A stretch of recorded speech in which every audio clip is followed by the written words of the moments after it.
Hi everyone, this is Udit again from TechSpark with another session with data engineering Q&A.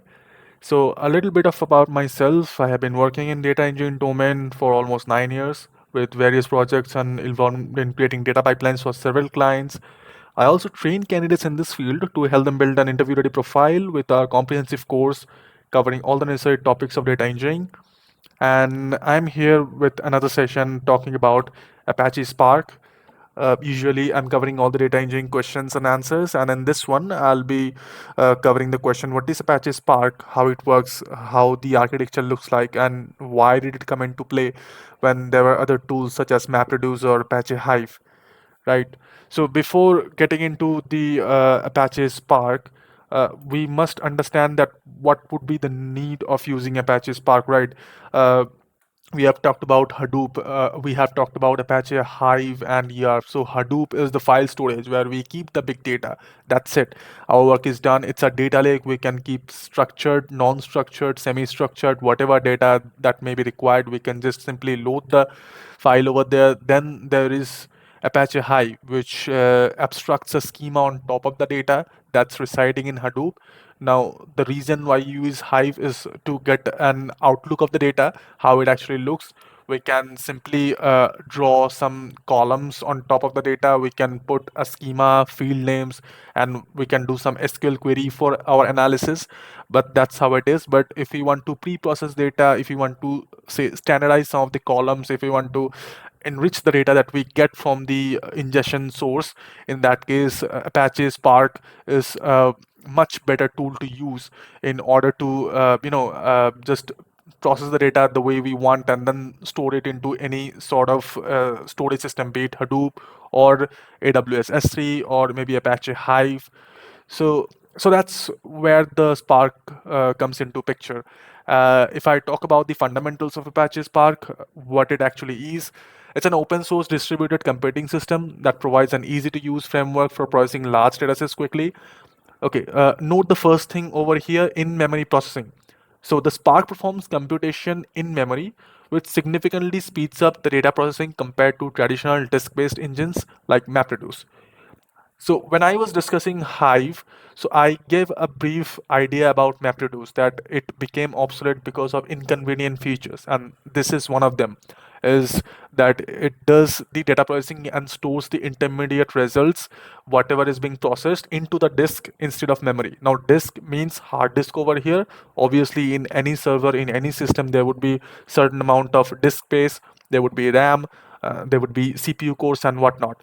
So if I process the data and keep it the intermediate storage in the hard disk or the HDD. So in that case, the IO throughput means that whatever data that I'm keeping, reading the same from the disk, it takes a little bit of time. But if I put it into storage or if I put it into the RAM, then it's much faster than reading it from the disk. It's much faster in terms of reading the data and retrieving the same data whenever I'm processing. I'm just giving you one simple example. So we use smartphones, right? Smartphones or even in the laptop machines. So sometimes we just minimize the whatever whatever software, whatever app that we are using, and try to use some other apps or try to use some other software.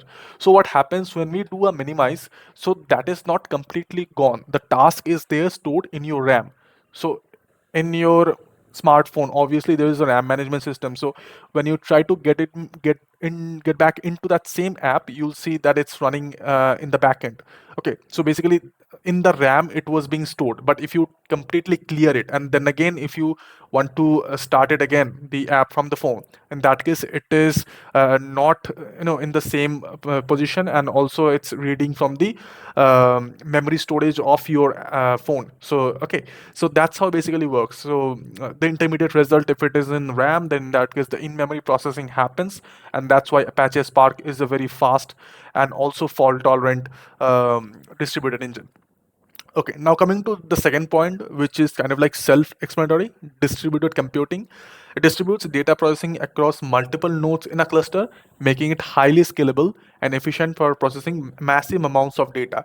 So obviously, when I'm gonna be running the data processing in the Hadoop itself is a distributed ecosystem, right? So obviously, the processing also needs to be parallel. Like it should be done in chunks that are running simultaneously. So Spark supports that. Obviously, Spark is not a single thread API.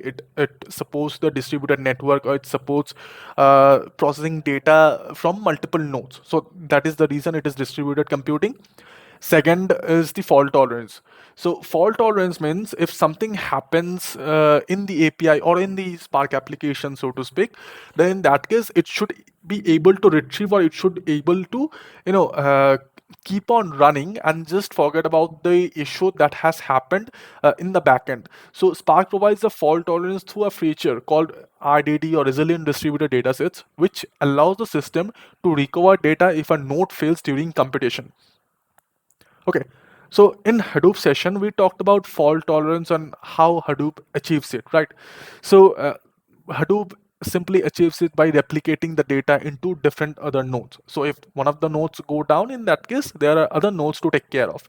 In terms of Spark, so the fault tolerance happens in a way that all the task or all the code that I'm writing in the code, the steps that I'm writing, so they will form a DAG. A DAG is means a direct acyclic graph. So if anything, if any of if any issue comes in, or any of the RDD, so RD over here is the single unit of Apache Spark. I will go over what is RDD, what is DAG, or how the Spark data frame works and everything in the later session. But for the moment, just understand that there are inbuilt capabilities of Apache Spark that can deal with any sort of issues or failures that may happen. And that is the reason it is called fault tolerant, that it because of one single issue the whole application doesn't go down, or we have to run everything from the scratch. It's nothing like that. Now, the fourth one is API for different languages. Now, most of us are developers in different programming languages. Some of us prefer Java, some of us prefer Python. There are other languages such as Scala or R. So Spark supports all these APIs, or sorry, Spark supports APIs in all these programming languages, thus making it versatile for developers in different language preferences. So that is one more reason. See, Spark is not a programming language. That thing we have to understand. Spark is simply a library or a package that we leverage using any of the programming language that are available to us, be it Java, Scala, Python, or R. So since all of this programming language supports the Spark API, in that case it's much easier for anyone, whoever is comfortable in whatever language, to build a Spark API and to do the processing. Okay. The next one is the advanced analytics. So there are some other libraries which works well with SQL queries as well. So the Spark provides libraries for SQL queries, machine learning, graph processing, and stream processing. So there could be some developers or some people who are not really comfortable in writing functions, or any programming language. In that case, probably they are SQL developers, Oracle developers, or they are comfortable with writing SQL queries. Spark also provides an API for that as well. So that as well. So using only SQL queries, we can process our data, and we can do all of the stuff that we can do using Python or Scala for that matter. So that's one more advantage of Apache Spark. And last one is the compatibility with the Hadoop. So Spark can run on Hadoop cluster, making it compatible with the existing Hadoop systems and tools such as HDFS and Yarn. So it's like kind of like a native support for Spark, that it can work well with the Hadoop, because Hadoop itself is a distributed ecosystem, and Spark supports the parallel processing. So they two combine each other in a good way. But note one thing: Spark, it's not like Spark is allowed, or Spark can only run on Hadoop cluster only. Spark can run on any cluster or on any other framework as well. So if I talk about AWS EMR, AWS EMR is a platform which kind of like gives you a ready-made Hadoop cluster. Or else there is some services like AWS Glue. Also in Azure or Google Cloud, we can run our Apache Spark program. We can run Apache Spark in Kubernetes as well.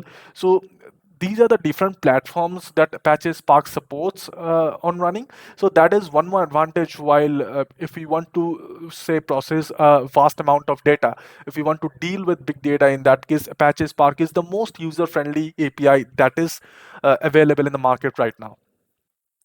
So these are the reasons why Apache Spark is widely used in the big data world. Now let us have a higher level overview of the architecture, how it looks like when we submit a Spark application in any platform, so to speak. So there are two key components of Apache Spark, that is the driver and the other one is the executor. Okay, so driver is the central component of the Spark application. It acts as a main orchestrator, distributing tasks across worker nodes, monitoring and reporting execution status. So if you remember the Hadoop session, if you remember the Yarn session, it kinds of like the same thing over here, that it's working like a master-slave architecture. Over here, the driver is the master and the executor is the slave architecture. Now, why am I called the why am I calling the driver as the master and the executors as the slave? I'll just explain it in a bit now. Now, coming to the executors. So, executors are processes launched on worker nodes that executes the task assigned by the driver program. Each executor runs computations, stores data in memory, disk, or for caching, and reports status and the results back to the driver. Now, let me just try to connect the dots over here. So when I was giving the overview of the Hadoop architecture, okay, so there were name node and data nodes. So name node used to have the metadata information of the data, but the actual data was lying in the data nodes. But still, name node was the master daemon and the data nodes were called the slaves. The simple because data nodes were working or maintaining everything on the instruction of the name node. Similarly, over here, executors are being driven by the driver only. Driver lays out the instructions and whatever things that needs to be carried out, and executor simply just executes them. That is the reason they are known as the executor. Now, when we submit a Spark application in, say, Hadoop Yarn, so what happens is that the Yarn application master, it takes the Spark's driver program and it creates an entry point, which is also known as the Spark context in one of the containers, right? Now, things might be going over your head, but just stay on with me. Now, when I talk about Yarn, so in the Yarn architecture, I did discuss about how the application master, upon getting the approval from the resource manager, it goes into each and every node and it asks node manager to allocate some of the computational resources like CPU cores or RAM, etc. So, and then the node manager provides one container. So now if I submit a Spark application, what application master of the resource manager will do, it will simply take my Spark application, whatever the containers that has been allocated for my Spark application, it will simply go one of the nodes and spawn the Spark application over there. When I say spawn, it means it will first create an entry point, and that is known as the driver. So driver will create the entry point and that's how the execution begins over there.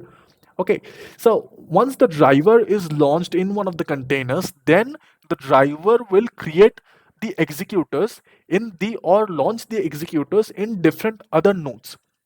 So each and every node, there would be the container that is being maintained by the node manager, and in each and every container the execution will start happening. Okay, so driver comes in, it creates an entry point and then instructs all its executors or creates the executors in different nodes, and each and every executor then starts processing the data. So that's how it goes, and that's how this master slave term has been referred to as over here.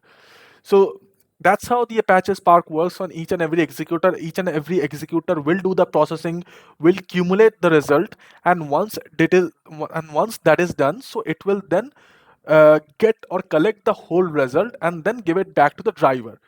So driver here working as a master. So any client, or so to speak, like if I am running the Spark application, in that case I am the client over here. So whoever is trying to submit an application or running the Spark application can be termed as client. So basically I will contact with the driver only.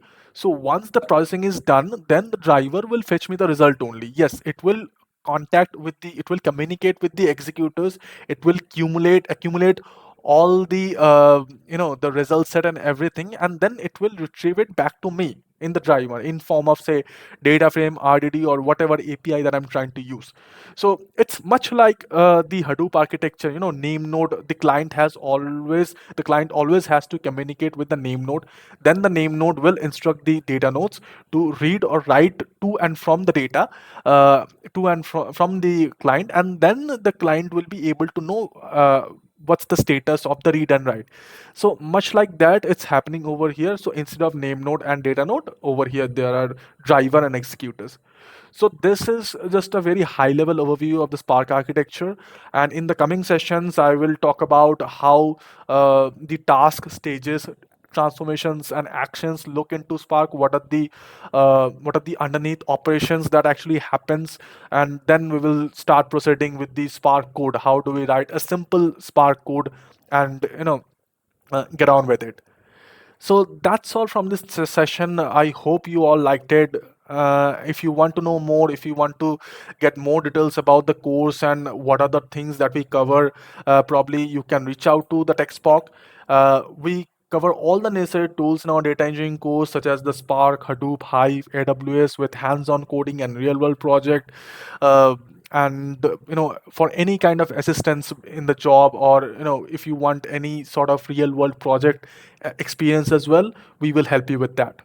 So with this, me Udaditya signing off again from this session. See you on the next session. Bye bye. Contact us for the free job assistance. We will help you to get the IT job. Please like, subscribe, and share the channel for more regular updates from TechSpark.